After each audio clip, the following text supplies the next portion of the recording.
Hello and welcome to Liberty Nation TV with your host, Jeff Charles.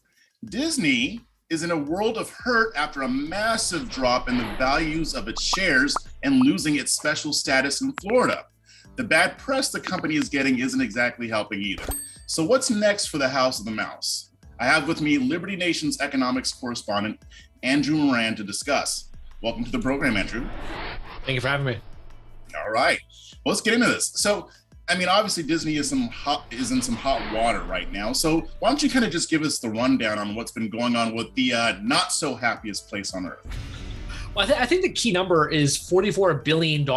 This is how much the market capitalization has fallen since Disney started this feud with Ron DeSantis in the state of Florida, and that's a remarkable number. I think the timeline has been pretty erratic. It started with, people were complaining how Disney didn't say anything at first when this whole so-called "Don't Say Gay" bill was introduced. Then they were pressured to comment. Then they took this diehard stance against the legislation, and then you had the video of these people talking about some hidden gay agenda, and this woman's kid is pansexual, all this nonsense. And then you had now the recent thing is Ron DeSantis. He's dismantling that special district for Disney, the Reedy Creek district. I think it's all what's left now is they need Chris Hansen at the door of Disney World and talking to Mickey Mouse saying, "Take a seat, take a seat."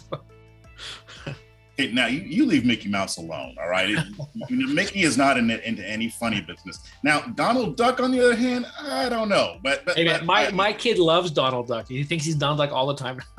Yeah, we might got to watch out for him because he's always been a little off. But anyway, we're digressing. Anyway, now here's my thing, and I think I kind of know the answer to this, but still, can the company's losses in value be attributed to this whole fiasco with the parental rights and education and that leaked video? What was happening before this whole feud started? Was it already on that downward trajectory, or did it really just start when that whole, brouhaha topped off?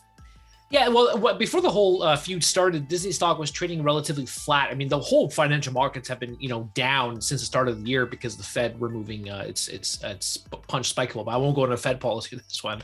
But yeah, but now since the whole feud all this, the saga began with Ron DeSantis, the stock has created 35%, and that's an exceptional number for us. That has for a security that's been deemed, as one of the most darlings on Wall Street. And everybody has clamored to own that stock, especially when it had that sell-off at the height of COVID-19 when it fell below $100 a share. So, there's many factors to that stock. So, for example, its quarterly earnings have been mixed. So it missed its market estimates. It fell below earnings per share in the third quarter, but then it rebounded in the fourth quarter. So I think the answer to your question could depend on the next corporate earnings report. Wall Street is anticipating a strong report, but I think the biggest factor will be what executives are saying, what their commentary is moving forward, and what their projections will be.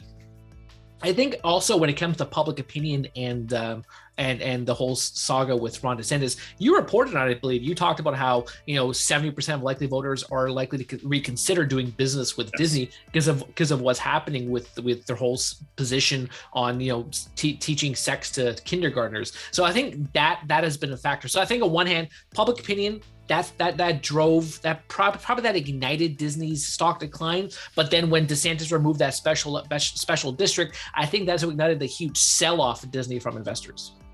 Okay, so that leads to my next question. Because there's been a big debate on the right over whether DeSantis and Florida's government should have retaliated against Disney for speaking out against the education bill. Because they made it pretty clear that this was punishment for Disney exercising their speech. So the libertarian in me has to ask this question. Do you think that Disney's misfortunes right now are more a result of public opinion and bad press, or more a result of Florida's action that it took against it by removing its special status? Well, bad press from whom? If it's the mainstream media, they're celebrating Disney right now. They're saying, right, how heroic they are for taking a stand against Ron DeSantis. Now, the consumers of that media, they may have a different approach, and so I guess that they're going to vote with their dollars. So that's why I'm saying the next quarterly reports, whether it's the second or third quarters, are going to matter tremendously. I mean, this whole talk of the tourism sector, there's going to be a revenge travel where people are taking advantage now because of what's happened the last couple of years. Will they go to Disney World? Will they seek something else? Who knows? But overall, bad press. I mean, they're not getting any bad press. It's just the people who are fed up with, this constant indoctrination of children. And then, and also when it comes to investors too. I mean, investors, they're going to side on the establishment opinion, whereby what Disney's doing isn't wrong. I mean, their stance of supporting this legislation isn't necessarily a bad thing, because now everyone's woke. You have to embrace wokeology. You have to embrace all these progressive dogma. Otherwise, your company takes a beating. Although, I made this point in my Swamponomics piece, whereby conservatives, they're the ones who are going to support companies. They're going to go out and actually actively support companies that represent their values. Progressives aren't necessarily going to do that. They just want to be entertained. So, Marvel, for example, Marvel is such a terrible franchise. And I know, Jeff, you're a big fan of Marvel, so I should stop right here. I might need to take a trip to Canada after this. But anyway, so Marvel is huge, it's the epicenter of wokeology. I mean, everything is just, transgender this, homosexuals this, you have to have women, equal representation, all this, that strives away from the whole, source material. But are conservatives going to view that? I don't necessarily think so, because they can't stand being indoctrinated. But, progressives, they love to watch this stuff. They love to see these values being presented on their entertainment. So what do you think? I mean, because Disney has taken a beating. Do you think that maybe they'll pump the brakes on a lot of this woke stuff for the time being, or do you think that they're just going to continue full bore with what that lady was saying in the video? Well, I don't necessarily think so, because these people, they're hiding in their magical kingdom, because they don't really care what the public says. If they care more about what their whole leftist circle talks about. I mean, if you look at that woman, for example, I forgot her name now. She produced a lot of the Star Wars content. Kathleen Kennedy, I think her name is, and she does not take she ruined the Star Wars franchise. Exactly, that's the thing. That's why I say that Disney's probably not going to reverse a lot of its stance. I don't think Bob Chapek, he's going to change anything in how Disney is run. Kathleen Kennedy, she's never taken any criticism of the Star Wars franchise. She just chalks any criticism up to sexism and how all the diehard fans hate women and all that poppycock. So overall, I don't think Disney will necessarily reverse its positions unless that stock absolutely craters. I mean, if that stock goes, let's say, $75 a share down from its $117 a share, then perhaps it would take some drastic action. But I think the only thing they should do is, like I said before, hire Chris Hansen, have these different seminars talking to all these employees, saying, let's leave gender and sex out of this. Take a seat, please. Well, so let's say they do that. Do you think that they can recover from this, or do you think it's going to be in this downward trajectory for a while? I know it depends on when the report comes out, but if you had a crystal ball, what do you think it would say?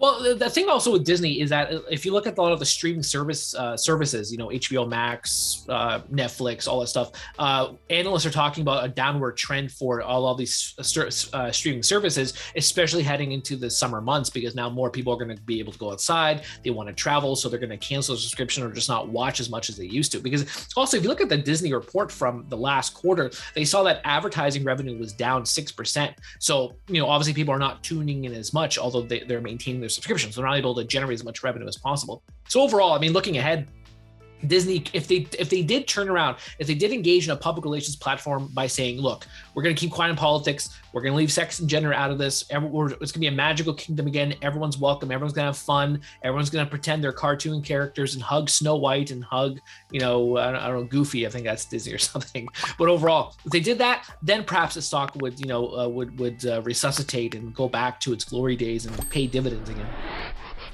Awesome. Well, we'll be keeping an eye on that, and we'll see what happens. But thanks for joining the program, Andrew. Thank you for having me. And remember, the show is proudly sponsored by LibertyNation.com, where you can access podcasts, breaking news and analysis, and a range of biting and brilliant shows to whet your appetite for freedom and your fondness for the great American Constitution. Just go to LibertyNation.com on your browser, or hit Rumble, YouTube, or check out our Liberty Nation News Roku channel. I'm Jeff Charles. Thanks for watching. This program is a production of LibertyNation.com, where truth is making a comeback. We're doing it for real, really real. Liberty Nation. And Jeff Charles, contributor for LibertyNation.com. I think we're starting to make an impact. Liberty style, fight for freedom.